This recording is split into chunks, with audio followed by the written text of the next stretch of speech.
Craig fired me on a Thursday morning in March, in front of 11 people, and the thing he kept coming back to wasn't performance or numbers or anything he could actually point at. It was that I was too stupid to run the place. He said it 3 separate times in about 90 seconds, like he was worried the first two hadn't landed. And I stood there and let him, because I had been waiting 4 years for him to say it out loud in a room with witnesses. And I wasn't about to interrupt a man doing my work for me. I'm 29. Let me back up because none of this makes sense without the setup.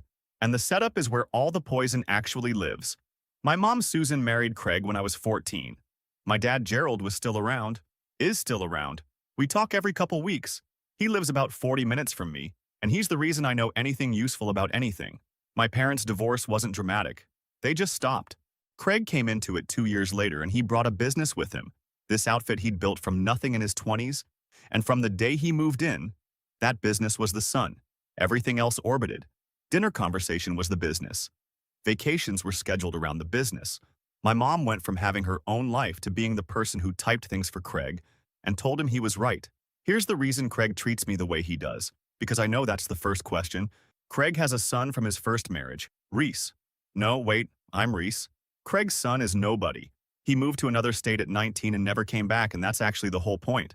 Craig had a kid who wanted nothing to do with him and his company, and then he got me, a stepson, and he decided I was going to be the replacement. Except he never actually wanted a successor. He wanted an audience. He wanted someone in the building who would learn everything from him and be grateful forever and never, ever be better at any of it than he was. The moment I was good at something he wasn't, I became a problem he had to manage. I started working there at 22, right out of school, because my mom asked me to and because I genuinely thought it might fix something between us. For the first 2 years, it was fine. I was learning, I was low on the ladder, I was no threat. Craig would take me to the hardware store on Saturdays for supplies and explain things to me in the truck, and I ate it up like a golden retriever. That's the part I hate remembering. Then in 2021, I brought in an account. Not a huge one, but I brought it in. From a guy I met at my cousin's wedding, of all places, a connection that had nothing to do with Craig, and everything to do with me being a person who exists independently. And Craig's reaction told me everything about the next 8 years of my life. He didn't congratulate me. He sat me down and explained, at length, that the account had come to us because of the reputation he had built, that I was just the hand that happened to be holding the door, and that I should be careful not to confuse luck with skill because that's how young men destroy themselves. I was 25. I still remember exactly where I was sitting. That was the pattern from then on. Every single thing I did well got reframed in real time as something that happened around me rather than because of me. He had a whole vocabulary for it. He'd say I got handed things. He'd say I had no idea what it took to build something. He'd say, and this was his favorite, that I had the instincts of a guy who's never had to sign the front of a check. And my mom backed him. Every time. That's the part that actually keeps me up. Susan would find me afterward in the kitchen or the driveway and explain that Craig just communicates directly, that he was hard on me because he sees potential, that I was being sensitive. She had a way of making his cruelty into a compliment I was too immature to unwrap. I asked her once at Thanksgiving 2022 if she had ever in her life told Craig he was wrong about anything. She said that wasn't how a marriage works. That was the answer. That was the whole answer. So here's where I need you to pay attention, because this is the part that matters and I'm going to be careful how I say it. In 2023, I stopped being a good employee and started being a strategic one. I did not steal anything. I want that extremely clear because I know how the title reads and I want you to understand what actually happened. What I did was start paying attention to what the company actually was, underneath Craig's story about what it was. And what it really was relationships. That's it. That's the whole business. Craig thought the business was Craig. He thought it was his name and his reputation and his 40 years of experience. But the actual load-bearing structure was about 6 long-term client relationships and 2 supplier arrangements, and Craig had not personally maintained a single one of them in years because he found the maintenance beneath him. He liked the deal-making. He hated the follow-up. So who did the follow-up? Me. For 6 years. Every quarterly check-in. Every problem call. Every apology when we were late. Every birthday. Every one of those clients, when they had an issue, called my cell phone directly, and Craig knew that and was fine with it, because in his mind that just proved I was the assistant and he was the principal. Around 2023, I also started asking about my actual position in the company. Not aggressively. I asked once a year, roughly, usually around the holidays when Craig was in a decent mood. What's the path here?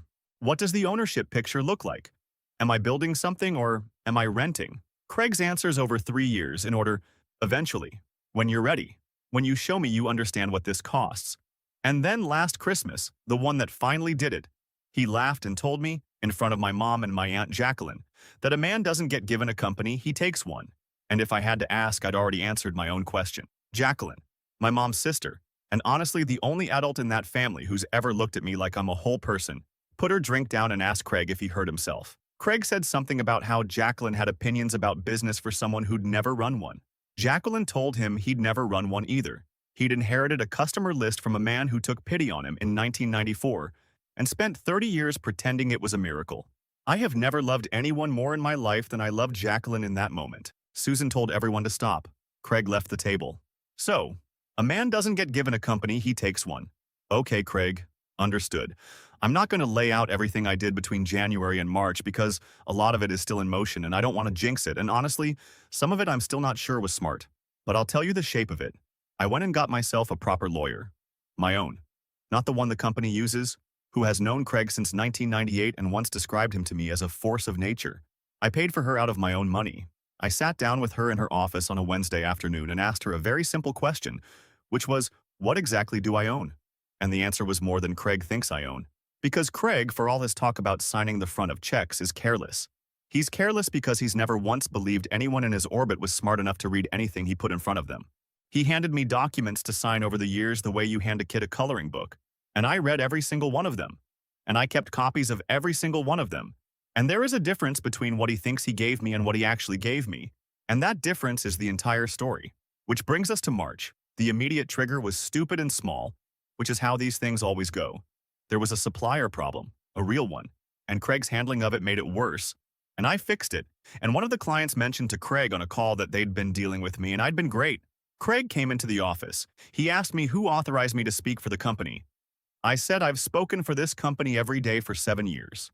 He said that's exactly the problem, that I've been walking around here like I own something, that I have no concept of what it takes, that I got handed a chair at a table I couldn't have built. And then he said it, in front of everyone, that I'm too stupid to run this company and I never will be, that I'd be a laborer somewhere if my mother hadn't married him, that he was doing me the first honest favor anyone had ever done me by ending it now. I asked him if he was firing me. He said, what do you think? I asked him to say it clearly, for the room. He said it clearly, for the room. I said, okay, put it in writing, I'll be gone by noon. And I went to my desk and I picked up my things and I left and I did not argue with him even once, and I think that's the part that's going to eat him alive later. That I didn't fight. Because he wanted a fight.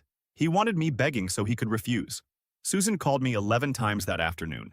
When I finally answered in the parking lot of a hardware store I'd stopped at for no reason other than that I needed to be somewhere with fluorescent lights and nobody talking to me, she asked me what I had done to provoke him. That was her opening. Not, are you okay? What did you do? I told her nothing. I told her I'd done my job. She said Craig was under enormous pressure and I had to understand the position he's in, and that if I came back and apologized properly, this could all be smoothed over by the weekend. I told her I wasn't coming back and there was nothing to smooth. She said, and I want you to really hear this one. She said, Reese, that company is our whole life. I know, Mom. I know it is. That's why I've spent 4 years learning exactly which threads to pull. I have a meeting Monday with 2 of those 6 clients. Not to poach anything. I want to be precise, because my lawyer has been very precise with me about the word poach and what I am and am not permitted to do, while certain agreements are still live. Let's just say there are questions about whose relationships these actually are, and there are dates on some documents that Craig has never bothered to look at, and there is a renewal cycle coming up in about 6 weeks that Craig has completely forgotten exists because he's never had to think about it because I always handled it. He thinks he fired an employee. He fired the only person in that building who knew what the building was made of. Update coming after Monday. My hands are steady, I'm not sad, I'm not conflicted. I've been ready for this since Christmas 2022 in a kitchen when my mother told me that's not how a marriage works. Craig said a man doesn't get given a company. He takes one. I'm going to take him at his word. Update 1. Okay. A lot happened. And I need to get it out of my head and onto a screen, so buckle up. Because Monday was only the beginning, and by Friday I was sitting in my car outside my aunt's house at 11 at night, trying to figure out how a family this size can be this small. First, the comments. To everybody who told me to be careful about the word poach, you were right, and my lawyer says hi. To the person who told me to check whether the thing I signed at 24 had a survival clause. I love you, you beautiful stranger, and no, I'm not saying more than that yet. And to the guy who told me to just let it go and move on with my life, respectfully, no. I've been carrying this since I was 25 years old, sitting in a chair getting explained to. I'm not putting it down now. So, Monday. The meeting was with two of the six. I'm going to call them the long one and the loud one, because one of them we've had since before I started, and one of them is run by a man who has never spoken below a certain volume in his life. Both of them called my cell when their trucks were late. Both of them have my birthday in their phone. Neither of them has had a real conversation with Craig since maybe 2022. I did not walk in there and ask them to leave Craig. I want to be extremely clear because I know how this reads, and because my lawyer put the fear of God in me about it. What I did was tell them the truth, that I was no longer with the company, that I wasn't going to be handling their account anymore, and that I wanted them to hear it from me instead of finding out when somebody they'd never met called them in June about a renewal. That's it. That's the whole thing I said. I didn't pitch. I didn't offer an alternative. I sat there and let the silence do the work, and the silence did so much work because the loud one immediately started asking questions I hadn't asked him. Who's handling it now? What happens to the pricing structure we worked out? Does Craig even know about the thing from last October? And when I said probably not, he made a face I'm going to think about for the rest of my life. The long one was quieter. He asked me one question. He asked why I'd been let go. I told him exactly what Craig said, word for word, in front of 11 people. Too stupid to run this company. And the long one looked at me for a while, and then he said something that I think Craig would physically not survive hearing, which was that he'd assumed for about 3 years now that I already ran it. I left. I didn't ask for anything. I didn't need to. Here's the thing about Craig that everyone underestimates, including me. He's not dumb. Everybody in the comments wants him to be a cartoon, and he isn't. He's a guy who built something real once and then spent 30 years being told he was a genius by a woman who wouldn't contradict him and a staff who couldn't afford to. He's not stupid. He's insulated. There's a difference. And the difference is that a stupid man doesn't notice when the floor moves, and an insulated man notices immediately and just cannot conceive of who moved it. Because by Wednesday, he knew. And he did not do what I expected. I expected screaming. I got Susan. My mom showed up at my apartment complex on Wednesday evening, standing in the parking lot next to her car because I hadn't given her a reason to think she couldn't, and honestly, I've never once refused to talk to my mother in my life. That's the thing people don't get about me. I'm not a walk-away guy. I've had 10,000 conversations with these people. I have tried to explain myself to my mother more times than I've done almost anything else. So we talked. In the parking lot for almost 2 hours, and it was the single worst conversation I've had with her, and I've had some contenders. She opened with concern. How was I eating? Was I sleeping? Did I need money? That one was rich, coming from a woman whose entire financial existence runs through Craig. Then she got to it, which took about 8 minutes. Craig had heard I'd been talking to clients, and she needed me to tell her that wasn't true. I told her it was true, and that I'd told them I was gone. Nothing more. And she said, and this is where it went bad. She said that was the same thing. That letting them know was doing it. That I knew exactly what would happen when I told them, and that pretending otherwise was beneath me. Which, credit where it's due, is the most perceptive thing my mother has said in a decade. She's right. I did know. But I wasn't going to hand her that, so I asked her a question instead. I asked her whether, in the 7 years I worked there, she had ever once heard Craig call a single one of those clients himself. She said that wasn't the point. I said it was the entire point. And then she went where she always goes. She started explaining Craig to me. She told me about his father, who apparently never told him he did anything right, and about how hard those first years were, and how he built everything from nothing while people laughed at him, and that his way of talking is just his way. And I've always taken it too personally, and Reese, you have to understand what he's carrying. I asked her what I'm carrying. She didn't have an answer for that. She stood there in the parking lot, and she genuinely did not have one. And I watched her not have one, and then she recovered and said that a family isn't a scoreboard, right? A family isn't a scoreboard. But a company is, apparently, and I lost. Then she made her offer, which I'd been waiting for the whole time because she never comes without one. Craig would take me back. Not right away. There'd need to be a period, a demonstration, some acknowledgement on my part. He'd be willing to discuss the ownership question in a year, maybe 2, if things went well. And she said this like she was handing me a gift. I asked her who negotiated that. I asked her whether Craig said it or whether she made it up in the car on the way over because she needed something to put on the table. She didn't answer. She made it up. I'd bet everything I have. I told her no. Not angry, just no. And she started crying. And I want to be honest with you all because you've been honest with me. That got me. It did.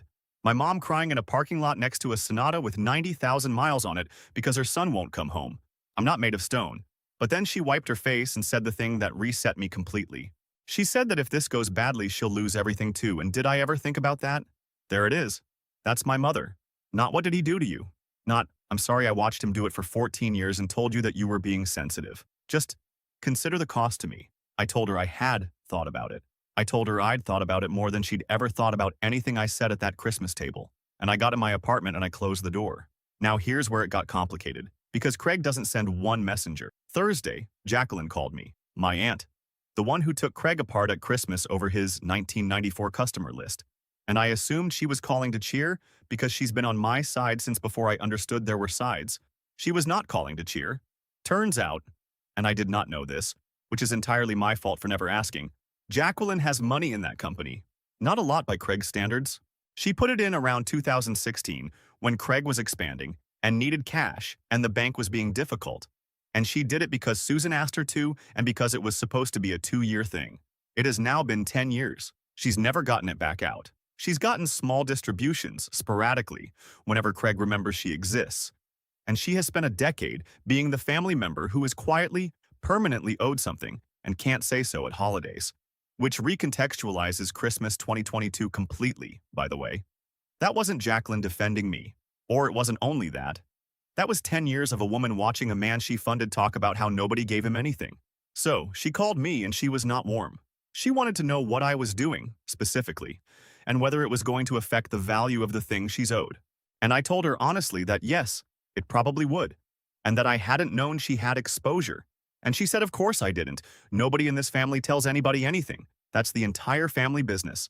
And then she said, and this is the part that's been sitting on my chest all week. She said, Reese, I'm on your side, but I'm not going to be on your side for free. If you're going to burn it down, I need to be out first. I asked her what she wanted from me. She said she wanted me to slow down. 6 weeks. Let her go to Craig, get her money out, get clean, and then do whatever I'm going to do. 6 weeks. The renewal cycle is in 6 weeks. She either knows that or she doesn't, and I honestly cannot tell, and that's what I've been chewing on since Thursday. Because if I wait, I lose the only piece of timing I have. And if I don't wait, I am doing to Jacqueline something not that different from what Craig did to me, deciding that her thing matters less than my thing because I'm the one holding the lever. I told her I'd think about it. She said, don't think too long. And then, Friday, Craig finally showed up himself, not at my apartment, at my father's house. Gerald called me from his own driveway, which I know sounds like a plot device, but it isn't. It's just that my dad has known Craig for 15 years in the specific way that divorced men know the guy who married their ex-wife, which is to say barely and with a lot of restraint. Craig drove out there on a Friday afternoon to talk to my father about me, about my judgment, about how I was in over my head and someone needed to talk sense into me before I destroyed my own reputation before 30. My dad let him talk for 20 minutes on the driveway. Then he asked Craig one question, which was whether Craig had come out there because he was worried about me or because he was worried about the company. Craig said those were the same thing. And my dad, who has never once in my life raised his voice, who drives a 15-year-old F-150 and has zero interest in any of this, my dad told him that was the most honest thing he'd ever heard Craig say, and then he went inside. So that's where I'm at. My mother thinks I'm ungrateful. My aunt wants 6 weeks I don't have. My father is amused and useless. And Craig has now escalated from firing me to driving 40 minutes to lobby my actual biological father, which tells me something extremely important that I don't think Craig realizes he told me. He's scared. He's not angry. Angry was March. This is scared. Because a man who's holding all the cards doesn't go door to door. There's one more thing that happened Friday night, and I'm not going to put it here yet because I need to talk to my lawyer Monday and I need to know what I'm actually holding before I say it out loud. But I'll say this. There's a document from 2019 that Craig had me sign, and Craig has no idea what's in it because Craig didn't read it either. His own lawyer drafted it. Craig skimmed it and slid it across the desk and told me to sign where the tabs were. I read it. In the parking lot, on my phone. All 11 pages, and I was 22, and I read it twice because I didn't understand it the first time. And I have thought about page 7 of that document approximately once a week for 6 years. Next update when I know if I'm right about it. Update 2. I'm still not telling you what's on page 7. I know. The comments have been brutal about it, and I get it. But my lawyer used the phrase, don't put it on the internet before you put it in front of him. And she's the only person in this entire mess who has never once told me I was being sensitive. so she gets the benefit of the doubt. What I can tell you is that Monday I sat in her office for 2.5 hours, and at the end of it she leaned back and said, in the flattest possible voice, that it holds. Not it might. Not there's an argument. It holds. And then she told me to prepare for the fact that Craig will not believe it holds because men like Craig don't lose arguments, they just relocate them. She was right about that inside of a week.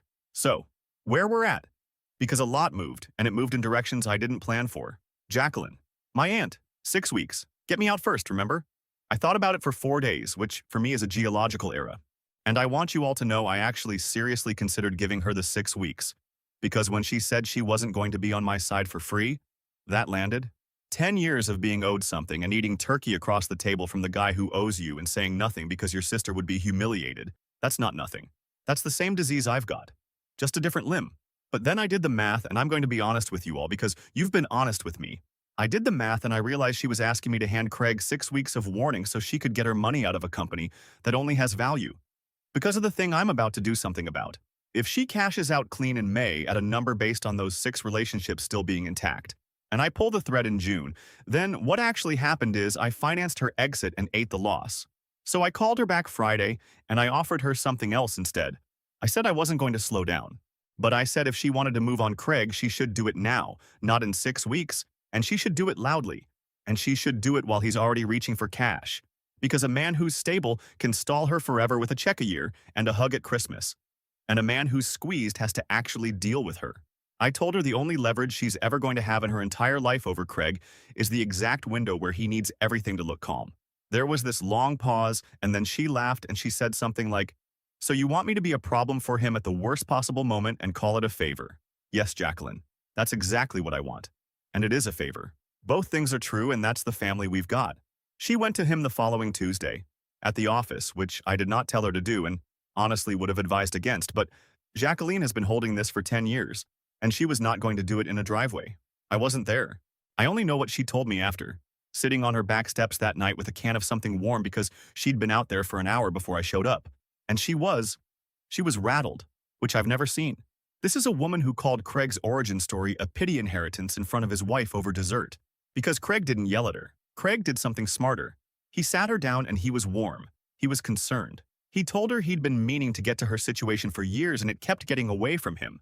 He told her he'd always considered her family first and an investor second, and that maybe that had been the mistake. Maybe he'd been too casual with her because he loved her. He told her the timing was rough right now. There'd been some turbulence, but if she could hold on through the summer, he would make her whole and then some. And then, right at the end, he mentioned, casually, no weight on it at all, that he'd hate for her to make a decision now based on things she'd been hearing from me, because I was a young man having a difficult year. And he wasn't going to hold it against me, but he also wasn't going to let it cost the family. That's the move. That's the actual move. Not calling me a liar, just a young man having a difficult year. Generous. Forgiving. Totally devastating. Jacqueline sat on those steps and told me she almost took it. She said the worst part was she wanted to take it. Because being taken care of by Craig is easier than being at war with Craig. And she's 61 and tired, and she didn't sign up for any of this. She just lent her sister's husband money in 2016. I asked her what she did. She said she told him she'd think about it, which means the door's still open. And I have to live with that because I can't make her into a soldier just because I need one. Now, my mother. Susan and I have had 4 separate conversations since the parking lot. 4. I want that on the record for everybody in the comments telling me to just go no contact. I have talked to my mother more in the last month than in the previous year. I keep answering. I keep showing up. Because some pathetic part of me is still standing in a kitchen at Thanksgiving 2022, waiting for her to say one true thing. The first 2 were phone calls, and they were the same call twice. Craig's under pressure. You don't understand what he's carrying. If you'd just apologize. The third one was different, and it's the one I can't stop replaying. She came to my apartment again. I let her in this time, which I'm not sure was smart, and she didn't lead with Craig. She led with me. She told me she'd been thinking about the parking lot. She told me she knew I thought she'd chosen him over me for 14 years. And I thought, oh, here it comes. Here's the true thing. And then she explained it. She explained that she had chosen him, yes, but that she'd done it for me. That when she married Craig, I was 14 and she had nothing, and Gerald was fine. But Gerald was never going to be more than fine, and Craig was building something, and she made a decision that the way to give me a future was to make sure Craig never had a reason to look elsewhere. Every time she took his side, she said, she was buying me a seat at that table. She said she was disgusted with herself sometimes, but she'd do it again. So, and I said this to her face, in my own kitchen, the reason you spent 14 years telling me I was too sensitive to hear my stepfather call me stupid is that you were building me a career. And it worked out so well that he fired me in front of 11 people, and you called me 11 times to ask what I'd done to provoke him. She said that wasn't fair.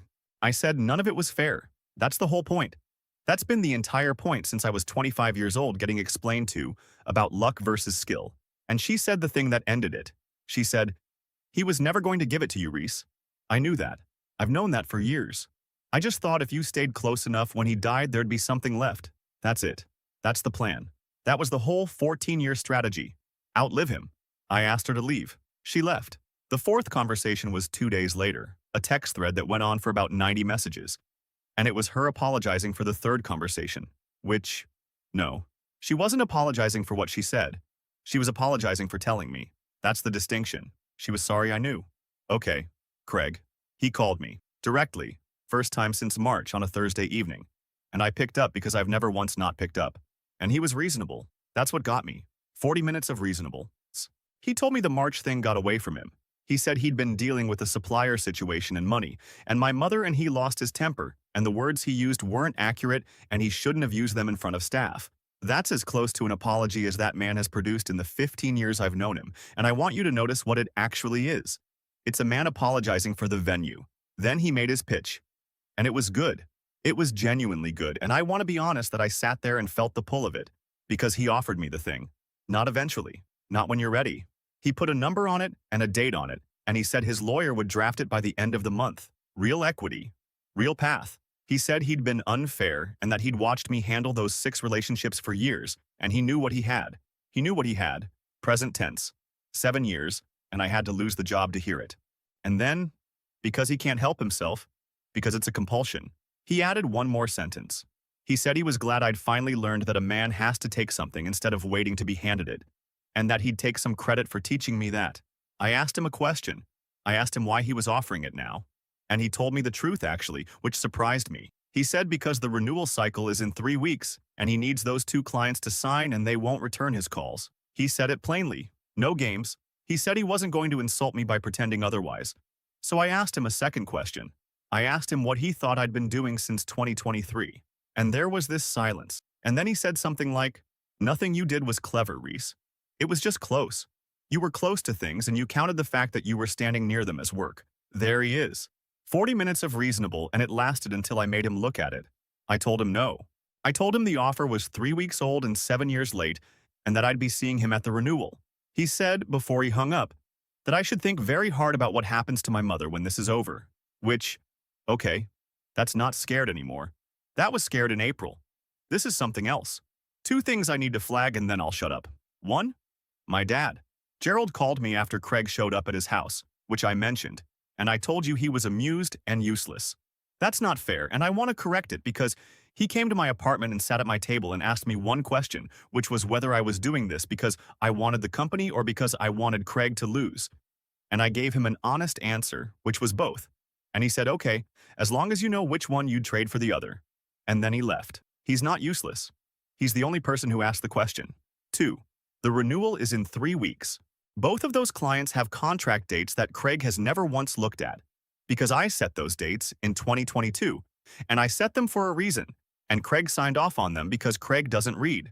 That's the whole thing, by the way. That's been the whole thing since page 7. Craig doesn't read.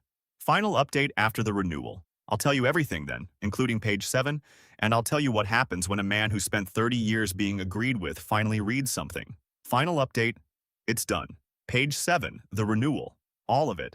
I'm going to tell you everything and then I'm going to stop thinking about it for maybe a week, which will be the longest I've gone since I was 25. First, the 3 weeks before, because it wasn't quiet. Craig did not sit still. Everybody in the comments who thinks he spent June sweating in an office, no, he worked. He drove to both of those clients personally, which as far as I can tell is the first time he's been in either of their buildings since 2019. He brought a proposal. He brought better pricing. He was, by all accounts, charming. And I say that without sarcasm, because Craig Charming is a real thing that works on real people, and it's how he built the place to begin with. The loud one told me about it after, and he told me straight. Craig offered him a number I couldn't have matched with a bank behind me. He said Craig sat in his conference room and made a genuinely good case, which was basically that continuity is worth more than personality, that companies outlive people, and that whatever had happened between Craig and me was a family matter and shouldn't cost anybody a supply chain. That's a good argument. That's an honest good argument, and I want you all to understand I was not sitting there smug. I spent those 3 weeks fairly certain I was going to lose. Because here's what I actually had, and it's less than the title implies, and I've been a little bit of a coward about that. I didn't siphon anything. I didn't take a client list. I didn't have a war chest. What I had was 7 years of being the only person who picked up the phone, and one piece of paper. So, page 7. In 2019, Craig had his lawyer paper up the whole company because a bank asked him to. Standard stuff, and part of it was employment agreements for everybody above a certain level, including me.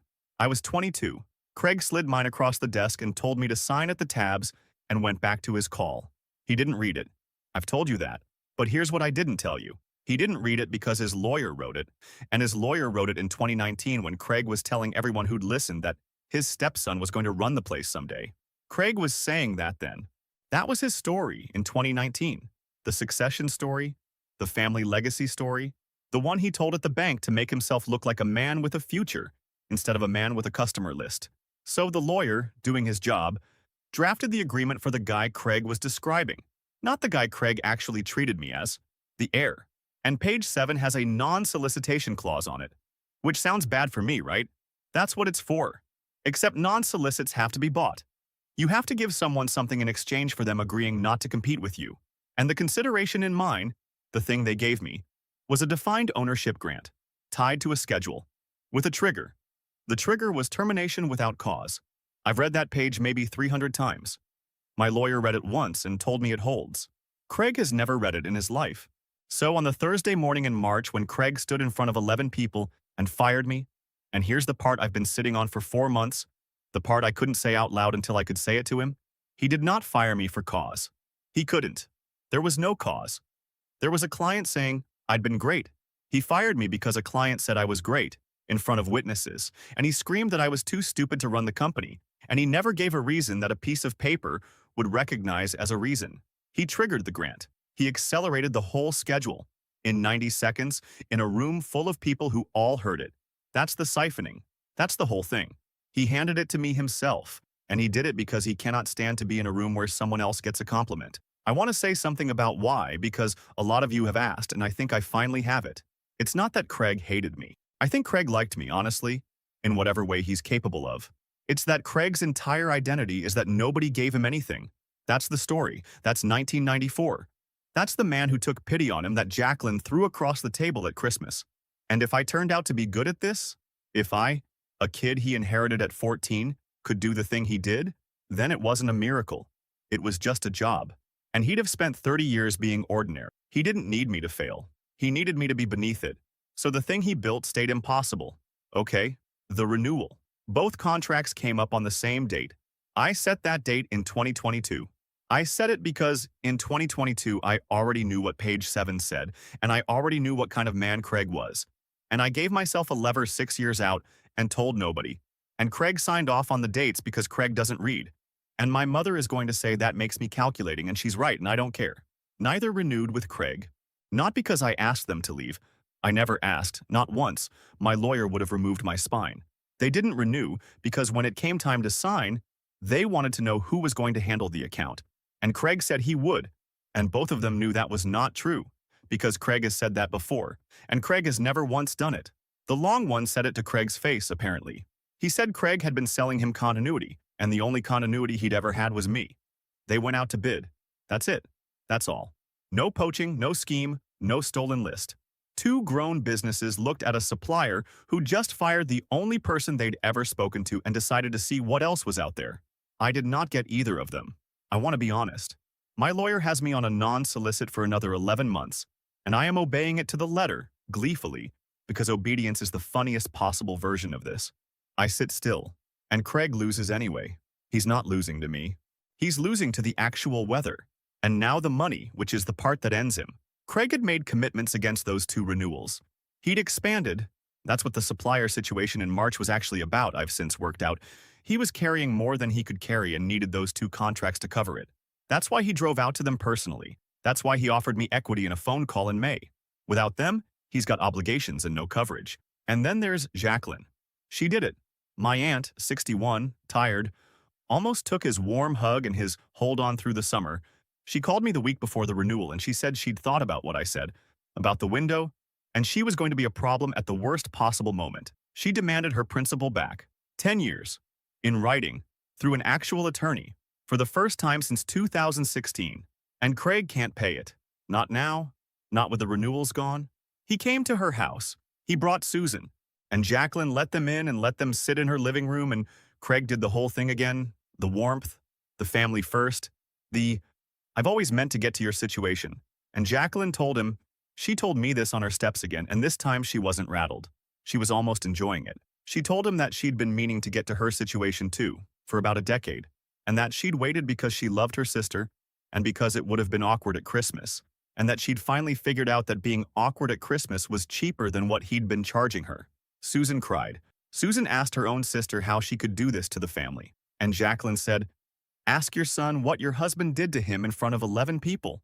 Craig's last move was the one I'd been waiting 4 months for, and it happened in Jacqueline's driveway, and it's the only reason I was there. She'd texted me they were coming, and I drove over because I was not going to miss it. I've been ready for this conversation since Christmas 2022, and I wasn't going to hear about it secondhand. He came out and he saw my car and he came right at me. Not physically. He stood there and he told me I'd destroyed my mother's life over an insult. He said I'd taken a bad day and a few words, and I'd burned down 30 years of his work because my feelings were hurt, and that this was exactly what he'd always said about me. That I had no idea what things cost.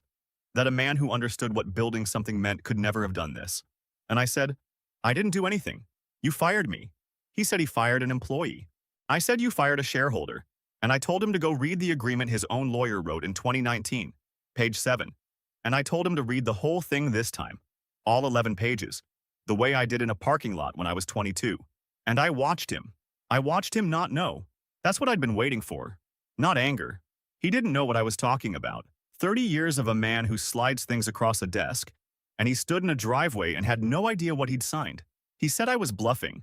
He said his lawyer would never have. I said his lawyer wrote it for the man Craig was pretending to be at the bank in 2019. And that's the only version of Craig I ever actually got to meet. On paper, once. My mother said my name. Just my name. And I told her in the driveway that she'd spent 14 years buying me a seat at a table, and I'd bought my own in 2019 and she never noticed because she was too busy telling me I was sensitive. She said I was going to lose everything. She meant she was. They left. Where it stands. He's negotiating with Jacqueline through lawyers. He's carrying obligations with no renewals, and he's got a shareholder he can't remove holding a grant he triggered himself with his own mouth. My lawyer says the valuation fight will take a year. Fine. He can spend a year paying people to read the document he wouldn't read for free. I'm not talking to my mother.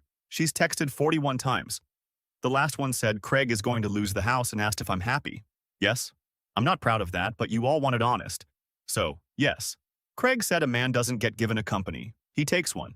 He gave me mine. In front of 11 people. On a Thursday.